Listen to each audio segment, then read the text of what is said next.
Hello. Today, I'm going to tell you about a dramatic film from 2016 called Lion.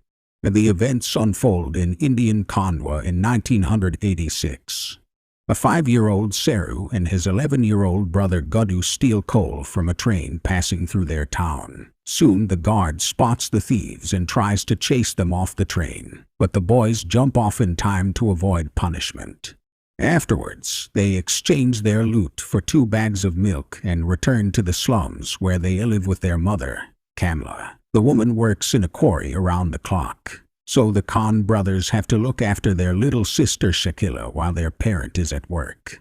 By evening, Gudu is set for a night shift, and Saroo begs his elder brother to take him along. The teenager hesitates, knowing that his brother is still too young for such work, but still takes him to the station. Predictably, Saroo starts to get sleepy towards the night, and Gudu leaves the younger boy on a bench, ordering him not to go anywhere. After a few hours, Saroo wakes up, not finding anyone around. In search of his older brother, the boy wanders into the carriage of a passenger train standing at the platform and unexpectedly falls asleep. The rhythmic clatter of the train wheels wakes Saroo up in the morning.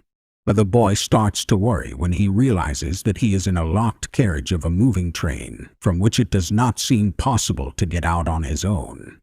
He calls for his family and tries to ask for help from strangers that the train passes by, but all in vain. 2 days later, the train arrives at the faraway Calcutta railway station. Saroo, having covered more than 1,500 kilometers, finally steps onto the platform, making his way through a crowd of people, speaking in Bengali, a language the child does not understand. The young Khan makes several unsuccessful attempts to get out of his difficult situation, approaching the ticket windows a few times, but then, in despair, settles down to sleep on the floor in an underground passage next to a group of homeless children. The freezing and hungry Saroo falls asleep on thin cardboard, and a few hours later, a group of unknown abductors attacks the children. Khan miraculously manages to avoid the fate of his peers. He runs away from his pursuers, finding refuge in a temple. The entire next day, the boy explores the surroundings and observes the locals, after which he decides to simply walk along the railway tracks, hoping that they will lead him home. Meanwhile, Saroo is noticed by a friendly woman Noor, who speaks Hindi. She learns about the boy's plight and feels sympathy for him. Noor takes Khan to her place, feeds him, and cleans him from the city dust. After that, she casually mentions Rama, a man who, according to her, will help Saroo return to his mother. When the boy wakes up the next morning, Rama has already arrived. He promises the child to take him to a better place, then quickly examines Khan and tells Noor that she has found what he needs. Saroo suspects that Rama is not as harmless as the woman describes him. He refuses to eat, mistrusting his rescuer, and then runs away from her back into the city, settling under a bridge. At night, he dreams of reuniting with his mother.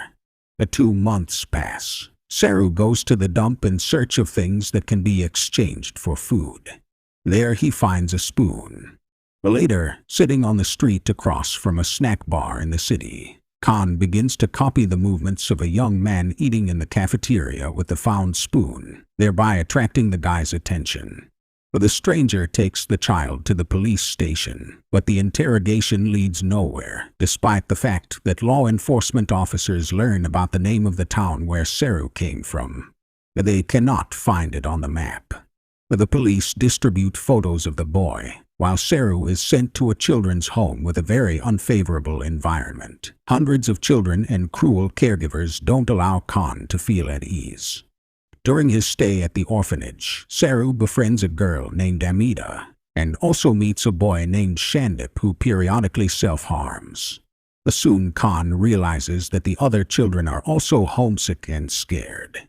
At night, the orphans sing songs to support themselves and each other. One day, a woman named Saroja Sood visits the orphanage and informs the boy that all attempts to find his mother based on the information provided have been unsuccessful. However, there's another piece of news. Saroo is wanted for adoption by a couple from Australia. Khan doesn't want to leave India, but Sood and Amita convince him to start a new life on another continent. Before moving to his new home, Saroo learns about table manners and memorizes the names of table utensils. On the appointed day, the boy is brought to Hobart, the capital of Tasmania, and introduced to his new parents John and Sue Brierley. At first, Saroo is a bit shy, but he quickly gets along with the Australian couple. A year later, Saroo fully adapts to his new country and family. He plays cricket on the beach with John and Sue, calling them Dad and Mom. After some time, the Brierleys allow another boy from India to be adopted. His name is Mantosh, and unlike Saroo, he's a troubled child. The boy suffers from seizures and periodically throws tantrums, terribly frightening the adults. 20 years pass, and now Saroo is a grown man, planning to head to Melbourne to study hotel management.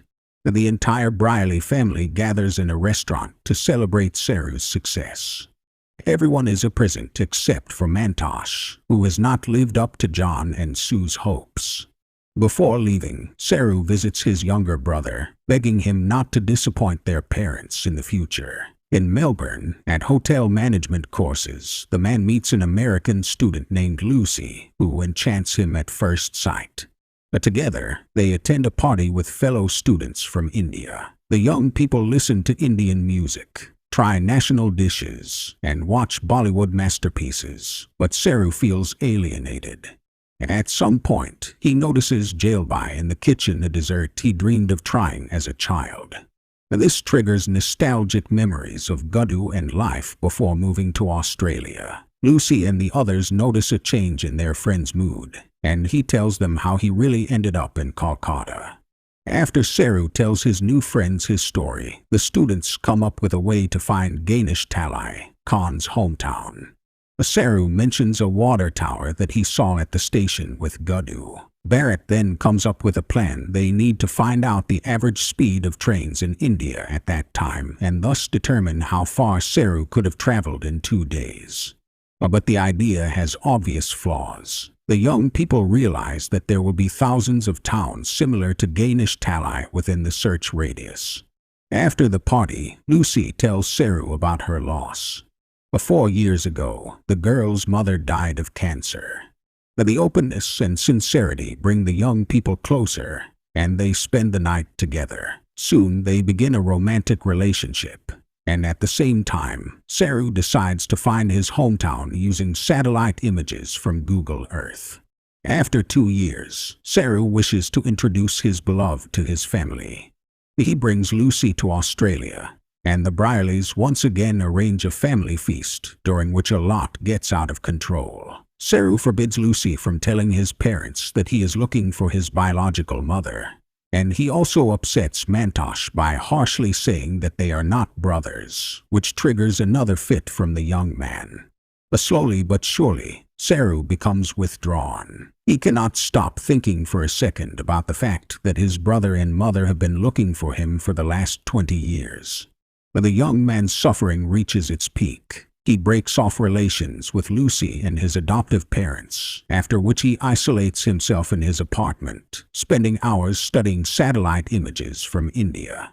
But Saroo keeps seeing Gudu everywhere, and he can't do anything about it. Soon, John comes to the Indian's house. He is worried about both sons and tries not to lose contact with them, but neither Mantosh nor Saroo want to engage. One day, Saroo and Lucy accidentally cross paths in a shopping center. He finally tells her about everything that is eating at him, after which the American girl asks the boy to talk to Sue. Saroo admits that he will not give up the search regardless of what result awaits him at the end, and how much time he will spend on it. Lucy leaves, not wanting to watch the emotional turmoil of her beloved. Saroo decides to visit his adoptive parents. Mantosh's antics and his attachment to illicit substances upset Sue, and Saroo tells his mother that he regrets that the Brierleys did not have the opportunity to have their own children. The young man feels guilty that the Australians had to adopt not only him and Mantosh, but also their painful past. Sue tells her adopted son that she is infertile. She and John could have had their own children, but consciously refused. There are already too many people in the world, so they decided to help the children who were already born. Sue also admits that she had a vision in her teenage years. On one of the toughest days of her life, she saw a brown boy and realized that it was her destiny. Despite her confusion, the woman assures Saroo that adopting him and Mantosh was the best decision in her life. After this conversation, Saroo resumes his search.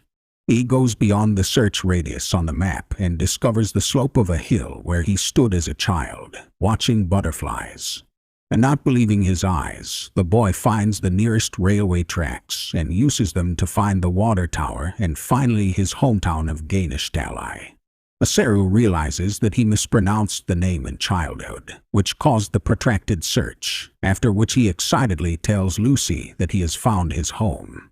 The girl happily hugs him and promises to wait. Saroo confesses to his parents that he has spent several years searching for Ganeshtali, and Sue proudly supports her adopted son's decision to return to India. Upon arriving in his home district, Khan tries to find the slums where his family once lived, but instead of a house, he finds a goat pen. And the disheartened boy almost gives up. But then he sees an elderly man who, after examining Saroo's childhood photograph, beckons him to follow. Then Khan sees women walking down the street and notices an old woman in a sari ahead and immediately recognizes her as Kamla.